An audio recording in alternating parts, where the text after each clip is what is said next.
Man of the moment, Piet Botha, thank you very much. We really appreciate your ongoing support of the Perfectly Placed interviews. We're going to chat about your runners on Sunday at Hollywoodbets Kenilworth. That'll be the 26th of May. Let's start off in race number 1. That's over 1,000 meters. So you've got the 2 runners here. Fleur de Ville, Amstel winning. What are you expecting?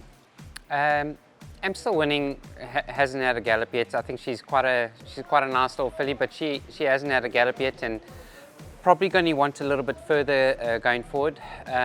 So at work, she's quite a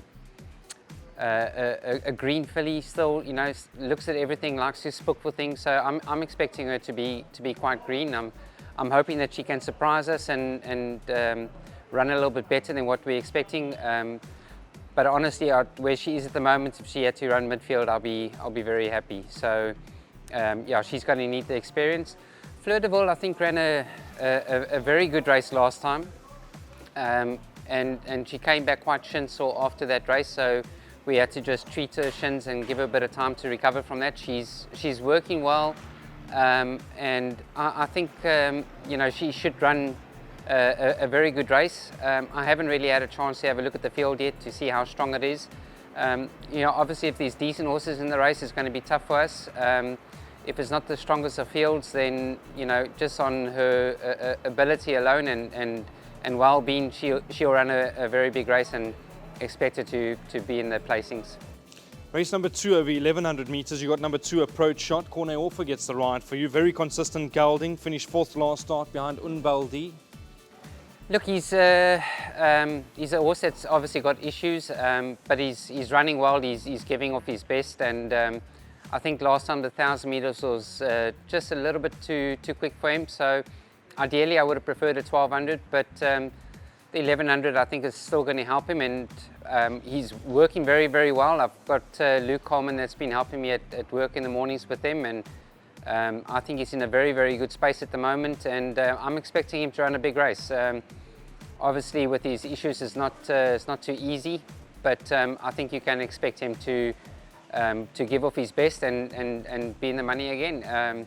If all goes well, maybe he can win it, but he will be there. He will give you a run for his money. Race number 3 over 1,600 meters. You got number 4 Flight Display, the ride of Keenan Stain, 53.5 kilograms on the back, been rested 137 days, and first run for the stable. Yeah, so as you said, first run for the stable. We need to learn a bit about her. All she's really done is a bit of groundwork, trying to build her up and strengthen her up, and you know, she's now ready to take that next step. So I've put her in a race for a gallop to bring her on. Her sprint up this morning surprised me a little bit. She sprinted up quite well. So before her work, I was of the opinion that she's going to need this run quite a bit. Maybe she can surprise me and do a bit better, but realistically, she should need this run, and I do think that she's going to want further as well. Race number 5 over 1,400 meters. You got 2 runners. You got number 3 Tyrion Lannister. Louis Mkotwa gets the ride. He's in good form at the moment as Tyrion Lannister. His last start, I don't think the race worked out for him. And then you've also got number 4 Daz Goot. Last 2 runs have been a little bit disappointing. What are you expecting, Piet? Okay, so Tyrion's doing exceptionally well at the moment. He's a horse that I do rate. I like him a hell of a lot, and you know, he's been on the up for a little while now. So he's got lucky with a nice draw. As long as, I don't know what happened last time. He missed the break last time. Hopefully he doesn't do the same thing this time. If all goes well, I think he's a big runner. I do like him. Very nice horse. That's good.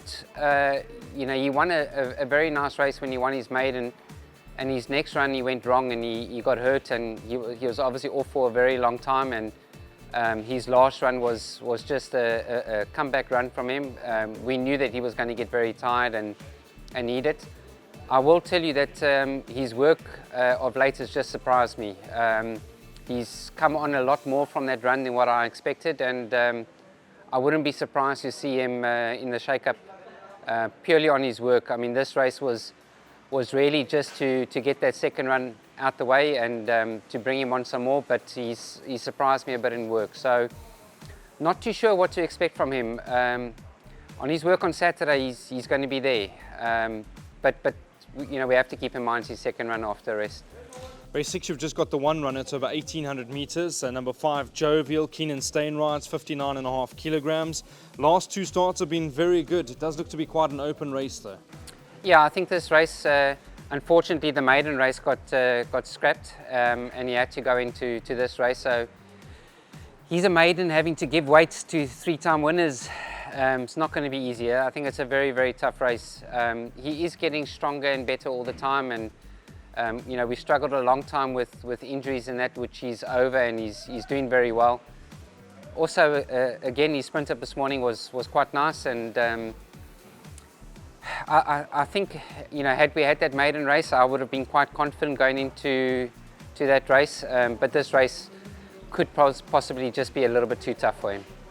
Race number 9 over 1,600 metres. You got number 9, Radicchio, the ride of Louis Mthotwa. He's better than his last start when running downfield behind Steadfast. He also steps up to 1,600 metres again. What are you expecting, Piet? I know he's a gutsy individual. Look, I think his last run we should just ignore. He sprinted up so well for his last run, but at the back of my mind, I was a bit concerned that he probably left his race in the sprint up, and I think he did, because he just didn't have the pace or anything last time. I think he was a bit flat.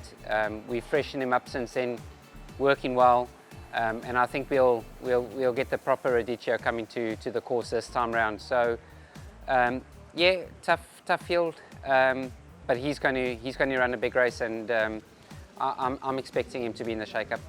Last year runners is race 10. It's over 1,200 metres. That's number 3 is Scarpman. Sean Veal gets the ride with 59 kilograms. He finished 4th in his last start behind Oliver. He was just beaten under 3 lengths on that occasion. I think it was a great run. You know, that was his second run after a break, and he came through like he was going to win it, but then that last little bit just couldn't go through. And Sean, when he got off, said that he probably made a mistake and went just a little bit too early. He came back very well from that run, much better than what I thought. His work was good, and his sprint up this morning was good as well. So very happy with him, and he's going to run a big race. So hopefully we can finish the day off. It looks like we've got some nice runners on the day, and hopefully we can finish the day off well with him. You say nice runners on the day. You're 2 from 2 on the Perfectly Placed show. I know the viewers are standing by. What is your best on Sunday? I have to go with Tyrion Lannister. I think he's a horse that's on the up, and his sprint up this morning was just fantastic. He sprinted up very, very well this morning. I do think that we can probably draw a line through his last run. Tough horse to beat there, I think, in Inamore. You know, he's going to look like a tough horse to beat, but I think Tyrion Lannister possibly could just do it, so we're hoping for him. Piet, thank you very much as always. Thank you very much.